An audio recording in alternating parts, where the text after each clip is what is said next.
Hello అండి, నమస్తే, welcome to food truck. ఇంట్లోనే పిజ్జాని ఓవెన్ లేకుండా, మైదా యూజ్ చేయకుండా, ఆఖరికి ఈస్ట్ కూడా వాడకుండా చేసుకుంటున్నాం. మరి పిజ్జా సాస్ కూడా ఇంపార్టెంటే కదా, దాన్ని మాత్రం బయట కొనడం ఎందుకు? దాన్ని కూడా ఇంట్లోనే టొమాటోస్తో చాలా ఈజీగా ప్రిపేర్ చేసుకోవచ్చు.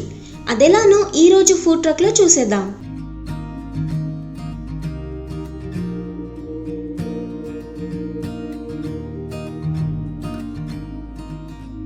పిజ్జా సాస్ కోసం బాగా పండిన 6 టొమాటోస్ని తీసుకోవాలి. ఇవి చిన్నగా ఉన్నాయి కాబట్టి 6 తీసుకున్నాను, పెద్దవి అయితే 3 తీసుకోవచ్చు. వీటిని నీట్గా వాష్ చేసుకుని కింది వైపు ఇలా క్రాస్లో 2 కట్స్ పెట్టుకోవాలి.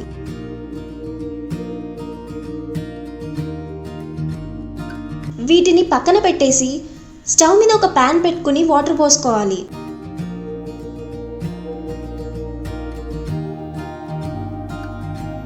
ఇప్పుడు ఇందులో ఇందాక కట్స్ పెట్టుకున్న టొమాటోస్ని వేసుకుని ఉడికించుకుందాం.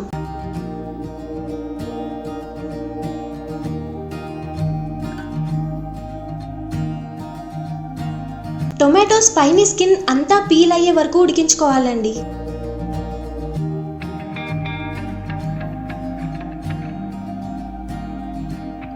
టొమాటోస్ బాగా ఉడికిపోయాక స్టవ్ ఆఫ్ చేసుకుని దీన్ని చల్లారనివ్వాలి. చల్లారిపోయాక మిక్సీ జార్ తీసుకుని టొమాటోస్ తొక్కని తీసేసి జార్లో వేసుకోవాలి.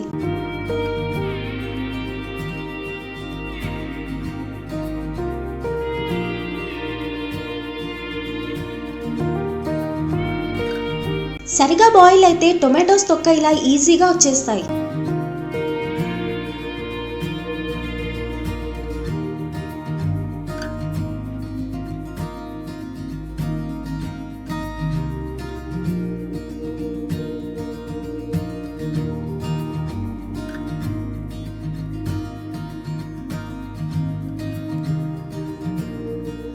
ఇప్పుడు మూత పెట్టేసి దీన్ని గ్రైండ్ చేసుకుందాం. టొమాటోస్ని ఇలా ప్యూరీలా గ్రైండ్ చేసుకుని పక్కన పెట్టుకోవాలి. ఇప్పుడు స్టవ్ మీద ప్యాన్ పెట్టుకుని 2 టేబుల్ స్పూన్స్ ఆయిల్ వేసుకోవాలి. ఇందులో 3 వెల్లుల్లి రెబ్బల్ని పొట్టు తీసేసి చిన్నగా చాప్ చేసి వేసుకుందాం. వెల్లుల్లి వేగిపోయాక 1 spoon chilli flakes, 1 spoon oregano powder వేసుకుని బాగా మిక్స్ చేసుకుని వేగనివ్వాలి.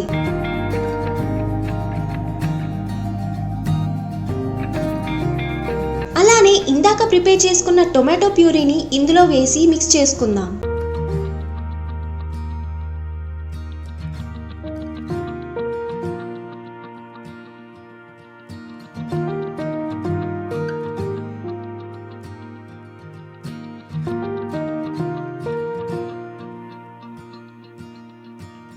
దీన్ని ఒక 5 to 10 మినిట్స్ ఇలానే కుక్ చేసుకుని ఇందులో 1/2 స్పూన్ ఉప్పు,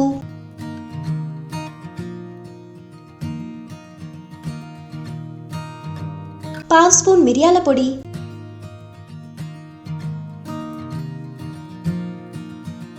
2 స్పూన్స్ షుగర్ వేసి బాగా కలిపి ఇంకో 5 మినిట్స్ కుక్ చేసుకోవాలి.